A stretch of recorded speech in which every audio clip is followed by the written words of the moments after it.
Shalom saudara yang dikasih oleh Tuhan, salam kemenangan iman. Kita bertemu dalam channel Pemicu Sukses Ministry. Pada kesempatan pagi indah ini saya akan bagikan firman Tuhan dalam Yohanes pasal 31 sampai 34. Sementara itu murid-muridnya mengajak dia, katanya, "Rabi, makanlah." Akan tetapi ia berkata pada mereka, "Padaku ada makanan yang tidak kamu kenal." Maka murid-murid itu berkata seorang pada yang lain, "Adakah orang yang telah membawa sesuatu kepadanya untuk dimakan?" Kata Yesus pada mereka, "Makananku ialah melakukan kehendak Dia yang mengutus aku dan menyelesaikan pekerjaannya." Saudara yang dikasih oleh Tuhan, manusia itu membutuhkan makanan. Makanan untuk tubuh, kita semua sudah tahu, nasi, ya, lauk pauk, asupan yang bergizi.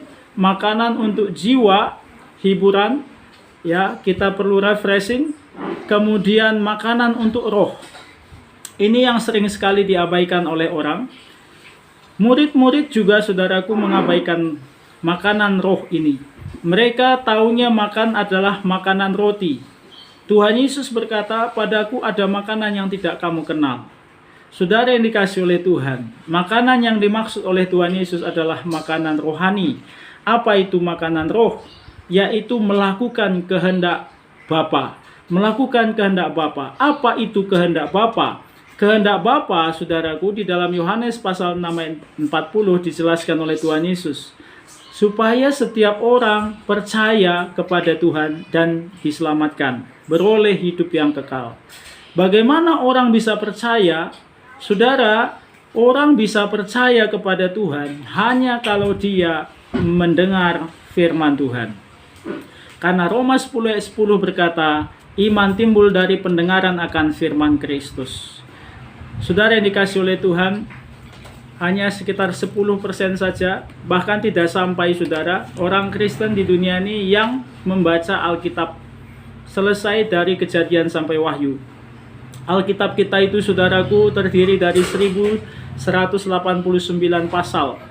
Yang mana kalau kita baca, saudaraku, tidak berhenti, 72 jam selesai. Kalau kita mau, saudaraku, membaca 3 pasal saja satu hari, maka 1 tahun selesai. Tetapi kebanyakan orang Kristen tidak pernah menyelesaikan pembacaan Alkitab selama dia hidup. Ini, saudaraku yang dikasih oleh Tuhan, makanya banyak sekali anak-anak Tuhan, orang-orang percaya yang tidak bisa memenuhi panggilannya, tidak bisa maksimal dalam hidupnya, tidak bisa meraih sukses di dalam hidupnya, bukan hanya sukses di mata dunia, tapi terutama sukses di mata Tuhan.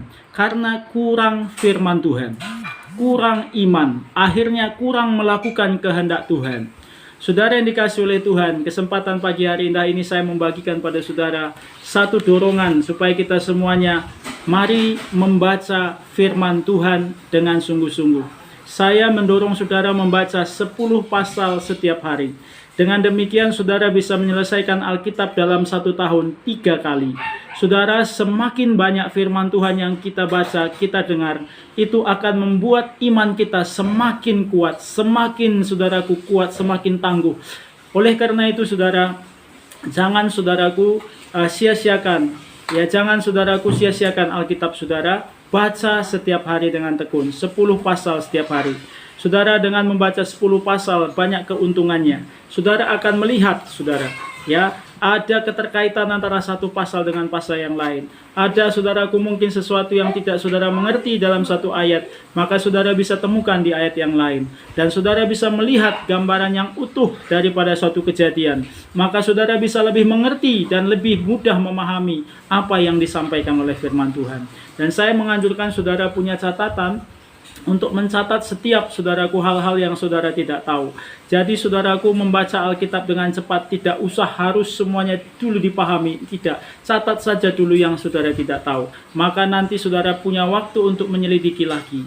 Ingat, saudaraku, kita menyelidiki firman Tuhan bukan supaya tambah pintar, tetapi kita menyelidiki firman Tuhan supaya bisa melakukannya. Dengan demikian kita hidup dalam kehendak Tuhan. Saudaraku, kalau kita hidup dalam kehendak Tuhan, kita akan berhasil di hadapan Tuhan. Demikian, saudaraku, selamat pagi, selamat beraktivitas, Tuhan Yesus memberkati. Jangan lupa saudara subscribe dan bagikan, sharekan saudaraku apa yang saya sampaikan ini kalau saudara diberkati. Tuhan memberkati.